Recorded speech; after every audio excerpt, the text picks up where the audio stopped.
बिस्मिल्लाहिर्रहमानिर्रहीम, अस्सलाम वालेकुम।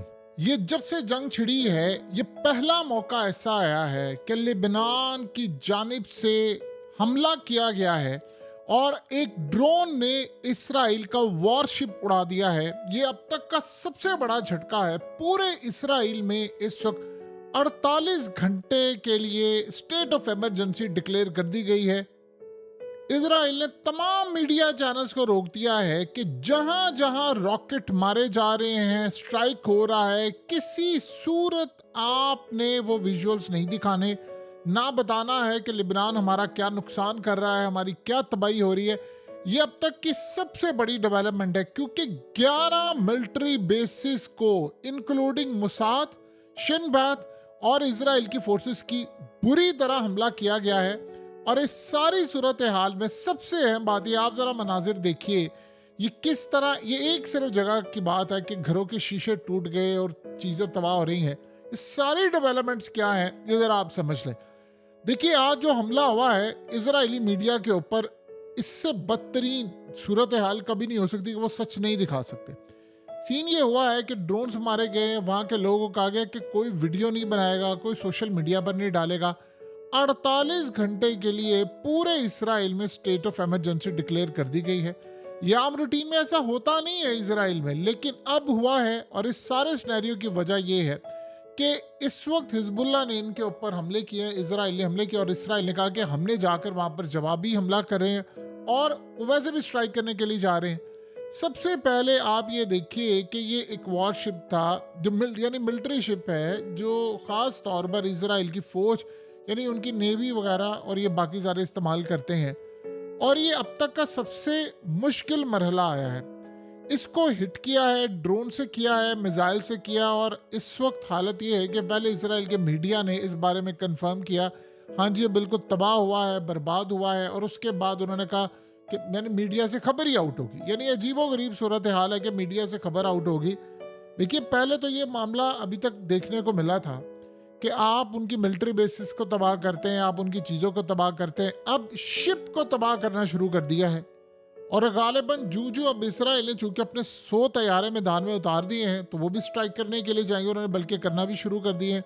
तो जाहिर सी बात है, इस सूरत हाल में जो हाइफा के ऊपर यानी पोर्ट के ऊपर इनके शिप्स खड़े हुए हैं वो भी उड़ा दिए जाएंगे। और हाइफा के बारे में तो हालत ये हो चुकी है कि इस वक्त स्टेट ऑफ इमरजेंसी की सूरत हाल है। तिल अबीब तक हमले आ रहे हैं। लोगों को कहा जा रहा है कि आप अपनी पार्किंग लॉट्स में चले जाएं, बेसमेंट में चले जाएं। जिनके पास शेल्टर्स नहीं है वो शेल्टर में जाए, घरों से आपने बाहर नहीं निकलना। और नॉर्थ की साइड से सीन ये है कि जो नॉर्दर्न वाली इनकी साइड है जहाँ पर ये हमले हो रहे हैं, वहाँ पर इनके जो कम्युनिटी के हेड हैं वो असल में पिछले काफ़ी अरसे से इसराइल से गुफ्तगू कर रहे थे। तकरीबन इस बात को आप ये समझ लें 11 महीने तकरीबन हो चुके हैं। उन्होंने कहा कि इन्होंने कहा है कि आप यहाँ से निकल कर चले जाएं, सारे के सारे लोग चले जाएं। उन्होंने कहा जी हमने नहीं अब जाना, बहुत हो गया तमाशा, आप इस जंग को बंद करें। उन्होंने किया क्या है, उन्होंने जो गवर्नमेंट के साथ मुज़ाकरा थे, कम्युनिकेशन था, वो सब कुछ बंद कर दिया। अब उन्होंने कहा ठीक है, मिसाइल लगता है लग जाए, हम मर जाते हैं, हमें कोई परवाह नहीं। आपने 11 महीनों से हमारी जिंदगी जीरन की है, कभी हमें होटलों में रखाते हैं, कभी इधर कभी उधर। हम आपको कह रहे हैं कि जंग बंद करें और आपने जंग छिड़ी हुई है, आप उनको जा जाकर मार रहे हैं। हमें ऐसी जिंदगी नहीं गुजारनी। उन्होंने कम्युनिकेशन ही बंद कर दिए, सारे राब्ते मुनक़ता उन्होंने कर दिए हैं। और हालत इस वक्त ये हो चुकी है कि इसराइल में खौफ की फिजा इतनी ज़्यादा हो गई है। यानी आप ये सोचें कि इस वक्त हिजबुल्लाह के बारे में कहा जा रहा है, यानी लिबनान की साइड से 2 इम्पोर्टेंट टारगेट जो है तिल अवीव में, ये याद रहे, तिल अवीव में जाकर उन्होंने हिट किए, जो कि बहुत अभी तक तो वो साइड पर करते थे, तिल अवीव पर उन्होंने जाकर हिट किए, जो इसराइल के लिए बहुत ज़्यादा परेशान कुन मामला है। अब आप ये सोचें कि इस वक्त इसराइल को ये लग रहा है कि हिजबुल्लाह या लिबनान ने अभी हज़ारों के हिसाब से रॉकेट्स और ड्रोन रखे हुए हैं, वो उन्होंने मारने हैं। और उन्होंने कहा कि इस सारी सूरत हाल के अंदर पूरी तरह वो तबाही मचाने के लिए तैयार है। ये अभी शुरुआत है, वो देख रहे हैं जैसे जैसे जंग बढ़ती है वैसे वैसे तबाही का मामला सामने आता जाएगा। और हमने इस वक्त समझ लें कि पूरे मुल्क में इस वक्त स्टेट ऑफ इमरजेंसी नाफिज हो गई है, यानी ये जंग शुरू हो चुकी हुई है। और इस वक्त अब अगला मरहला ये है कि उनके कई फौजी भी मारे गए हैं, जो यानी दोनों साइड से खबरें आ रही हैं। कई फौजी वो कह रहे हैं जी हमने मार दिए हैं। और इन्होंने कहा कि हमने 11 मिलिट्री बेसिस इनकी उड़ाई हैं, 11 मिलिट्री बेसिस पर हमला किया है। यानी मैरून बेस से लेकर आप देख लें केला बैरक्स जो इनका है गुलान हाइट्स वाली साइड पर, वहाँ से लेकर नफा बेस, यानी आप नाम लेते जाएं, इन्होंने यार्डन बेस समेत हर जगह पर उन्होंने कहा जी हमने हमला किया, हमने 11 के करीब इनकी मिलिट्री बेसिस को टारगेट किया है। अब आप ये सोचें, इसराइल की अथॉरिटीज़ ने कहा है कि एक तो ख़ास तौर पर बीचेस पर जितने लोग थे उन सबको इमीडिएटली निकाल दिया है। उन्होंने कहा कोई बीच नहीं आएगा, इमरजेंसी पूरे मुल्क में नाफिज हो चुकी है। उन्होंने यानी एक इम्प्रेशन पूरे मुल्क में दे दिया है कि जी जंग छिड़ चुकी है और अब हमने जवाब देना है। और इस सूरत हाल में अब इसराइल के ऊपर ये पहला फेज उन्होंने कहा जी हमला किया है। उन्होंने कहा अभी हमने हमला करना है, हम आपके शिप्स मजीद उड़ाएंगे, अभी हमने बहुत सारा काम करना है। और कुछ जगहों से लोग जो सोशल मीडिया पर या मीडिया पर वीडियोस बना रहे, उनको सख्ती से मना कर दिया गया है कि आपने काम नहीं करना। और ये भी पॉसिबिलिटी हो सकती है कि इस सारे सिनेरियो के अंदर वहाँ पर कुछ सोशल मीडिया साइट्स बंद कर दी जाए, और इसलिए बंद कर दी जाए कि भाई ये हमारे कंट्रोल से बाहर है और वहाँ पर मीडिया को तो उन्होंने मैनेज किया है, लेकिन आप हर चीज़ तो मैनेज नहीं कर सकते।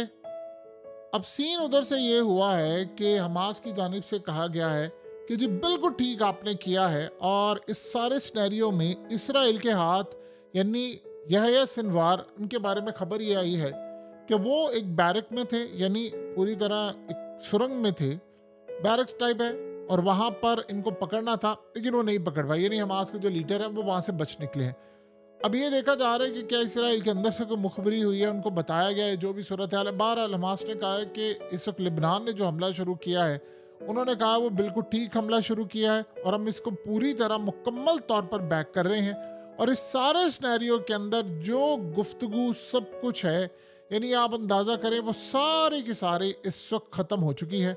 और सबसे बढ़कर मामला ये है कि इस वक्त हालत ये है कि गुफ्तगू जारी है और ये कहा जा रहा है नेतन्याहू की जानिब से कि हम स्ट्राइक करने जा रहे हैं। अब अमेरिका को उन्होंने बता दिया है कि हम पर हमला हो गया है और हमारे मुल्क में स्टेट ऑफ एमरजेंसी है। अमेरिका ने उनको कहा है कि अगर आप पलट कर स्ट्राइक करेंगे तो आपके ऊपर बहुत ज़्यादा हमला होगा। जैसे अभी उन्होंने 11 मिलिट्री बेसिस का, अब आप सोचे आपने मीडिया को मना किया कि आपने बताना नहीं, इसके बाद वो कह रहे हैं कि हम पूरे, आप हमारी सिविलियन आबादी पर हमला करेंगे तो हम पूरी तरह आपके शहरों पर आ जाएंगे, फिर हम ये परवाह नहीं करेंगे नीचे कौन बैठा हुआ है कौन नहीं है, तो हमने पूरी तरह हमला करना है।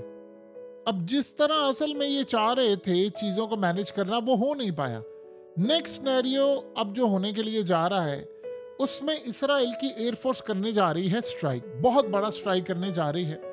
और वो ये समझते हैं, इसराइल ने कहा जी हमने तो ये हमला जो था वो बड़ा नाकाम बनाया है, और जी हमारे यहाँ पर वो कह रहे हैं जी अभी 300 के करीब जो ड्रोन्स मारे गए हैं वो मुसाद और उनकी बेसिस पर मारे गए, हमने उसको बचाया है। अगर आपने बचाया है तो आप फिर सोशल मीडिया के ऊपर लोगों को क्यों कह रहे हैं कि भाई सारी सूरत हाल में आपने कोई विजुअल कोई चीज़ नहीं जारी करनी। उधर सबसे ज़्यादा बड़ा मरहला ये पहुंचा हुआ है कि वहाँ पर अवाम को शदीद गुस्सा चढ़ गया है कि अब जाहिर सी बात है आप किसी मुल्क के अंदर, ये कोई ऐसा तो नहीं है ना कि गज़ा की सूरत हाल है और उसको ख़त्म करना है। अब वो जंग असल में इसराइल के शहरों तक आ रही है। पहले मामला डिफरेंट था, बच्चों के स्कूल खुलने वाले हैं, वहाँ पर उन्होंने जाना नहीं जाना, लोगों ने कल काम पर जाना है नहीं जाना, इतवार को हमला हुआ है। अब उसके बाद जो अगला सिनेरियो, जब ये इसराइल की एयरफोर्स वहाँ स्ट्राइक करेगी तो इन्होंने सिविलियन आबादी पर हमला करना, तो उन्होंने मिसाइल चला देने। अब वो कह रहे हैं कि असल कहानी ये है कि हमें जो ख़तरा है, इसराइल को ख़तरा ये है कि तकरीबन 3000 के करीब मिसाइल और ड्रोन्स उन्होंने डेली बेसिस पर मारने हैं और इसराइल के कई शहरों पर मारने। अब हमें ये नहीं पता कि वो कितनी रेंज के हो सकते हैं, किस लेवल के हो सकते हैं, कितना नुकसान कर सकते हैं, लेकिन इतना पता है कि स्ट्राइक होने के लिए जा रहा है। लेकिन आप अंदाज़ा करें ज़रा अमेरिका ने क्या किया। अमेरिका कहता है इसराइल को कि जी ठीक है, क्योंकि उनके अंदर भी तो अब इस्टेब्लिशमेंट का कई रुख है ना, एक कुछ चाह रही है एक कुछ चाह रही है, तो उन्होंने कहा जी आप ठीक है स्ट्राइक कर दें लिबनान के ऊपर, फिर अगर जंग छिड़ेगी तो फिर देख लेंगे इसको कैसे मैनेज करना है। यानी इस वक्त की सूरत हाल का आप अंदाज़ा कर सकते हैं, किसी को कोई परवाह नहीं है कि रीजन के अंदर जंग छिड़े ना छिड़े। अब ये असल में बटन दब चुका है। देखिए इन्होंने ये तलाश कर रहे थे हमला, ये इंतज़ार कर रहे थे, अब ये हमला करने के लिए जा रहे हैं, अब ये नहीं रुकने वाला। अब जो मर्जी कुछ कहता रहे, अब ये हमला नहीं रुकने वाला। अब अल्टीमेटली आप देखेंगे तो इस हमले के अंदर आप सोचें, इन्होंने जाकर वहाँ के सिविलियन आबादी पर हमला करना है, तो वो जो स्ट्राइक बैक होगा वो बहुत ज़्यादा बुरा होगा। और उसमें एक बात याद रहे, ये भी हो सकता है कि कुछ खुद ही हमले करवा कर ये फिर उसके बाद लिबनान पर नाम लगा दे कि देखो इन्होंने कर दिया, फिर ये अमेरिका को भी इनवाइट कर लें। इन्होंने बड़ी कोशिश की है कि ईरान के ऊपर हमला करने की या कुछ करने की, वो नहीं असल में हो पाया, उनकी जानिब से नहीं हुआ। अब यहाँ से वो हमला करे, उधर यमन भी हमला करने के लिए जा रहा है, इराक से यमन के जो फाइटर्स हैं उन्होंने हमला करना है। तो कुल मिलाकर जो सूरत हाल इस वक्त पैदा हो रही है वो असल में इंडिकेट कर रही है कि एक लड़ाई तो अब ये शुरू हो चुकी है। अब इसको आप जो मर्जी कर लें, आप जो मर्जी कर लें, इसको रोकने की कोशिश करें, ये नहीं रुक सकता। सो चंद घंटे अब आप देखेंगे खामोशी के भी नहीं होंगे, ये तूफान के होंगे और हर जगह पर अब ये तूफान मचेगा।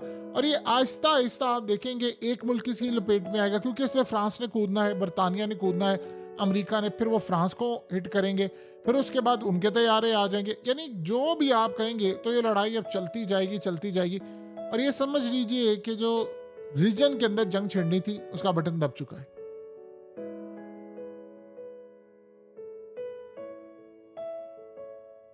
हकीकत टीवी को सब्सक्राइब करना मत भूलें, वीडियो को लाइक करें, शेयर करें और कमेंट सेक्शन में अपनी राय का इजहार ज़रूर करें।